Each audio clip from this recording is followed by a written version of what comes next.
আজকে একটা রেসিপি নিয়ে এসেছি, স্পাইসি করলা ফ্রাই। বাচ্চারা একবারেই করলা খেতে চায় না, ওদেরকে যদি এইভাবে মুচমুচে ভেজে দেওয়া হয় তাহলে ওরা করলাটা খাবে।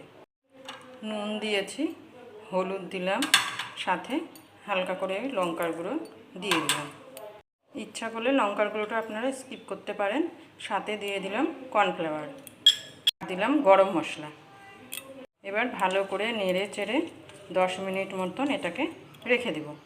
তেলটা ভালো করে গরম করে নিলাম। এবার আমি উস্তেগুলো দিয়ে দিচ্ছি। স্টিলের কড়াই তো তাড়াতাড়ি কড়াইটা তেতে যাচ্ছে।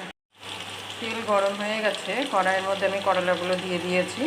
এবার দেখো লাল লাল করে কি সুন্দর ভাজা হয়ে যাবে। দেখো কি সুন্দর ভাজা হয়ে এসছে, মনে হচ্ছে একবারেই মুচমুচে হয়ে গেছে। আর একটু ভাজবো তাহলেই হয়ে যাবে। ভাজা হয়ে এসছে, আমি একটু কারি পাতা দিয়ে দিলাম। দেখো কত সুন্দর লাগছে, খুব সুন্দর গন্ধ বেরোচ্ছে।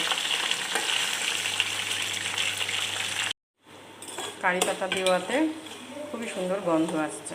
আমার তো খুবই কারি পাতা ভালো লাগে। তৈরি আমাদের স্পাইসি করলা ফ্রাই। দেখো কত সুন্দর কালারটা এসছে।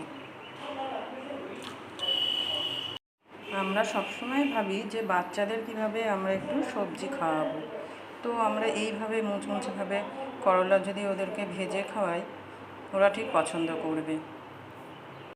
এখন আসছি, আবার পরে কথা হবে। ভালো থেকো সবাই।